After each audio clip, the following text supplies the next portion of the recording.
Hello dear students, welcome to my channel. आज हम D Broglie hypothesis के बारे में पढ़ेंगे।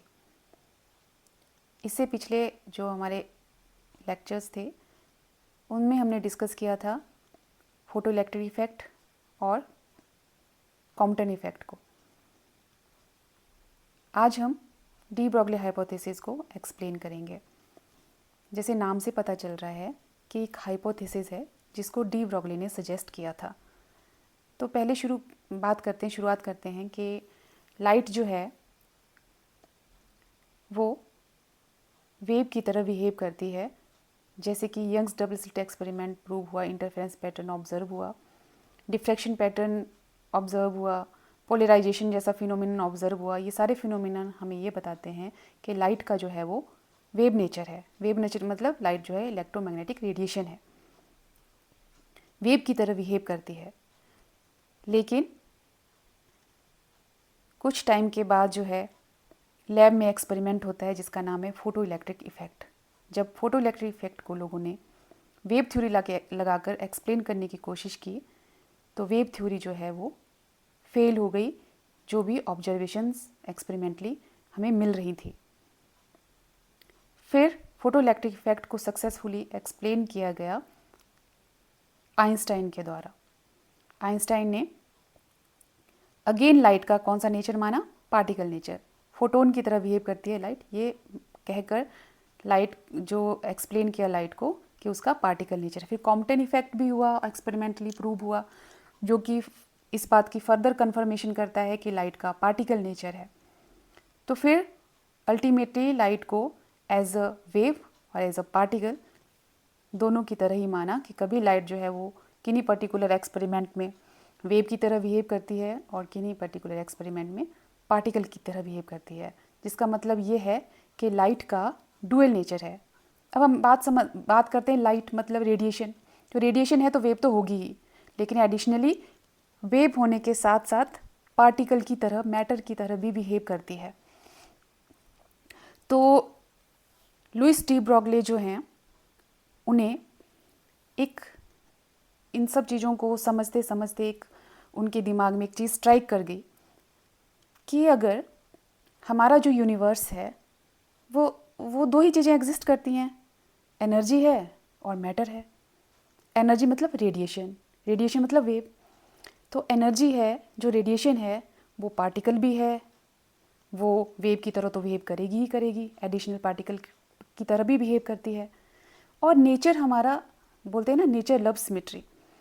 तो नेचर में अगर वेव है और पार्टिकल है, और वेव जो है वेव की तरह बिहेव करने के साथ साथ पार्टिकल की तरह बिहेव करती है, तो ज़रूर पार्टिकल जो है उसका अपना नेचर पार्टिकल की तरह होगा ही होगा, लेकिन वो भी वेव की तरह बिहेव करेगा। ये विचार जो है डी ब्रॉगली के माइंड में आया और इस विचार से उन्होंने हाइपोथेसिस को दिया। उन्होंने काफ़ी इक्वेशंस इकट्ठी की, अपनी स्टडी की, रिसर्च की, और उन्होंने हाइपोथेसिस बोला, जो कि वेव पार्टिकल डुअलिटी के नाम से भी बोला जाता है ना। और इस कॉन्सेप्ट ने जो है वो क्वांटम मैकेनिक्स की जो है वो नींव रखी, एक तरह से उसके रेवोनलाइजेशन में हेल्प करी, क्वांटम मैकेनिक्स को ग्रो करवाया इस थॉट ने, है ना। तो ये थॉट ही था और इसलिए इसको हाइपोथेसिस बोलते हैं कि उनका मेन कॉन्सेप्ट क्या था कि पार्टिकल पार्टिकल की तरह तो बिहेव करेगा ही, बट इसके साथ में इसका वेव नेचर भी होगा। तो अगर हम बात करना चाहें कि ये हाइपोथेसिस क्या है, तो इसकी अगर स्टेटमेंट बोलना चाहें तो according to de Broglie hypothesis, every moving particle, ये आपने हमेशा ध्यान रखना है, every moving particle has associated wave with it. ठीक है, हर मूविंग पार्टिकल के साथ वेव भी एसोसिएट होती है। और अगर जब वेव है तो उसकी वेव कैरेक्टरिस्टिक्स होंगी, जैसे कि उसकी वेवलेंथ होगी, उसका एम्पलीट्यूड होगा, उसकी फ्रीक्वेंसी होगी। तो मूविंग पार्टिकल की जो वेवलेंथ है उसको किस तरह से कैलकुलेट किया वो हम देखते हैं। तो डी ब्रॉगली ने, देखो, जैसे हमें पता है कि जो मोमेंटम होता है किसी भी लाइट का, फोटोन का मोमेंटम जो होता है p, वो होता है h nu अपॉन c। और जो सी होता है वो होता है न्यू लैम्डा। ओके, तो हम पी जो है वो लिख सकते हैं एच न्यू, और सी की जगह क्या लिख सकते हैं, न्यू लैम्डा। अब न्यू से न्यू कैंसिल, तो पी जो हमारे पास क्या आ गया, एच अपॉन लैम्डा। एक इक्वेशन ये कहाँ से लिखा हमने कि जो लाइट है उसका मोमेंटम, जो फोटोन है उनका मोमेंटम ये है, वहाँ से हमने ये बात लिखी कि पी जो होता है फोटोन के लिए कितना होता है, एच अपॉन लैम्डा होता है। और जो पार्टिकल्स होते हैं, है ना, जैसे कि हमारा इलेक्ट्रॉन हो गया, प्रोटॉन्स हो गए, न्यूट्रॉन्स हो गए, ऐसे पार्टिकल जो हैं या कोई भी मैटर जो है उसके साथ कितना मोमेंटम होता है, ये हम पढ़ते आ रहे हैं छोटी क्लासेस से ही। मोमेंटम क्या होता है, मास इंटू वेलोसिटी। इसको इक्वेशन 2 मान लेते हैं। तो देखो, वेव का मोमेंटम और पार्टिकल का मोमेंटम, दो इक्वेशन बन गई। इन दोनों को अगर हम कंपेयर करें तो अगर हम यहाँ पे क्या लिख दें, m v that is equal to h upon lambda, तो यहाँ से हमारे पास क्या आ जाएगा, लैम्डा आ जाएगा। वही तो हमें फाइंड आउट करना है कि जो पार्टिकल अगर है उसके साथ अगर वेव है तो उस वेव की वेवलेंथ कितनी है। तो डी ब्रॉगली ने क्या बताया, वो वेवलेंथ कितनी है, lambda is equal to h upon m v that is equal to h upon p. तो वो वेवलेंथ कैसे है, एच अपॉन पी। एच सबको पता है प्लैंक्स कांस्टेंट है, पी मोमेंटम है, ये लैम्डा जो वेवलेंथ है वो जो मूविंग पार्टिकल के साथ एसोसिएटेड है। तो डी ब्रॉगली का यही हाइपोथेसिस था कि जो वेव होती है हर मूविंग पार्टिकल के साथ एसोसिएटेड होती है और उस वेव की वेवलेंथ होती है एच अपॉन पी। होप्सो के यहाँ तक क्लियर हुआ। तो यही बात देखो यहाँ की गई है कि lambda is equal to h upon p, where h is Planck's constant, p is momentum. तो यहाँ से हमें ये पता चलता है कि पार्टिकल जो है, डी ब्रॉगली हाइपोथेसिस ने क्या बताया कि जो पार्टिकल है वो वेव की तरह भी बिहेव करेगा। अपना पार्टिकल नेचर तो होगा ही होगा, वो तो ऑब्वियस है, लेकिन वेव नेचर भी होगा, ठीक है। और जो वेव नेचर होगा तो उसकी वेवलेंथ भी होगी, और जो वेवलेंथ है वो कितनी होगी, एच अपॉन पी के बराबर, ठीक है। तो इसका जो कन्फर्मेशन हुई एक्सपेरिमेंटल भी, ये वेरीफाई हुआ, जिसको हम आगे पढ़ेंगे। इसका डेविसन जर्मन ने एक्सपेरिमेंट किया और उससे भी प्रूव होता है। इलेक्ट्रॉन डिफ्रैक्शन एक्सपेरिमेंट में वेव नेचर प्रूव होता है, वेवलेंथ हम कैलकुलेट कर सकते हैं, ठीक है। और इसने नींव रखी, फाउंडेशन है क्वांटम मैकेनिक्स का, है ना। और कहाँ कन्फर्म होता है, इलेक्ट्रॉन डिफ्रैक्शन एक्सपेरिमेंट में कन्फर्म होता है। और एप्लीकेशन कहाँ है, इलेक्ट्रॉन माइक्रोस्कोप बनाई जाती है, ठीक है, जिसको टैम भी बोलते हैं, जो फर्दर मटेरियल की कैरेक्टराइजेशन में यूज़ की जाती है टेक्निक, ठीक है। तो अब हम देखते हैं कि अगर हमारे पास, तो इसका मतलब है कि कोई भी पार्टिकल आपका जो आपके हाथ में बुक हो गई, छोटा सा स्टोन हो गया, कोई भी पार्टिकल आप ले सकते हैं, उनके साथ वेव होती है। तो भाई वो वेव हम जब पार्टिकल को फेंकते हैं पर्टिकुलर वेलोसिटी के साथ, तो वेव हमें ऑब्जर्व क्यों नहीं होती है, वो हमें दिखता क्यों नहीं है कि वो पार्टिकल की तरह लहराता हुआ जा रहा है ना, वेव बन रही है, वो वेव क्यों ऑब्जर्व नहीं होती। तो ये जो डी ब्रॉगली ने हाइपोथेसिस दिया, ये मैक्रोस्कोपिक पार्टिकल्स के लिए नहीं है, बड़े बड़े पार्टिकल्स के लिए नहीं है, बल्कि क्वांटम पार्टिकल्स के लिए बात की गई है। वो हम देखते हैं कि कैसे, कि एक एग्जाम्पल से समझते हैं हम इस बात को। कि मान लो कि हम एक किसकी बात कर लें, चलो एक बुलेट की बात कर लें, कि बुलेट है और उसका मास जो ले लेते हैं हम, वो 20 ग्राम है, ठीक है। और जो वेलोसिटी है बुलेट की वो है हमारे पास, मान लेते हैं 300 मीटर पर सेकेंड। तो अब इसके साथ जो एसोसिएटेड वेव है उसको कैलकुलेट कर लेते हैं। तो lambda is equal to h upon mass into velocity. इसकी वैल्यू आपको पता होता है 6.63 इंटू 10⁻34, है ना।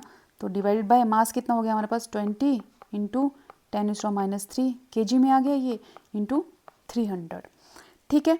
तो यहाँ पे हमारे पास वैल्यू आ गई 6.63 इंटू 10⁻34 डिवाइडेड बाय, इसको अगर हम मल्टीप्लाई कर दें 600 ही ले लेते हैं इसको, इंटू 10⁻⁻2, और -2 को भी हटा दें, देखो ये बन गया 6.63 इंटू 10⁻34 और डिवाइड बाय, इसको 6.00 लिख लेते हैं, और पावर में तो कुछ भी नहीं बचा, है ना। ये सिंप्लीफाई करने के लिए हमने ले लिया। और मान लो कि ये अप्रॉक्सीमेट 6.00 6.63 ये कैंसिल ही हो गए, 6 पॉइंट समथिंग कुछ वैल्यू आएगी, समथिंग इंटू 10⁻34 मीटर, है ना।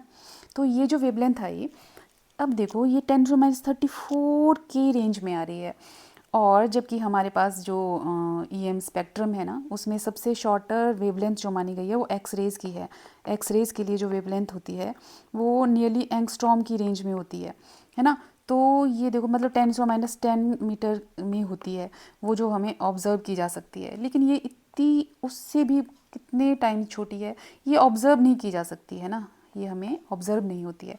इसीलिए हमें डे टू डे लाइफ में जो ऑब्जेक्ट होते हैं उनके साथ जो एसोसिएटेड वेव होती है, अगर वो मूव कर रहे होते हैं तो हमें वेवलेंथ ऑब्जर्व नहीं होती है। लेकिन अगर हम इलेक्ट्रॉन की बात करें, इलेक्ट्रॉन की वेवलेंथ एंगस्ट्रॉम के आसपास आ जाएगी, क्योंकि देखो अगर करके देख लेते हैं कि वेवलेंथ हम किसके लिए निकाल रहे हैं, इलेक्ट्रॉन के लिए निकाल रहे हैं।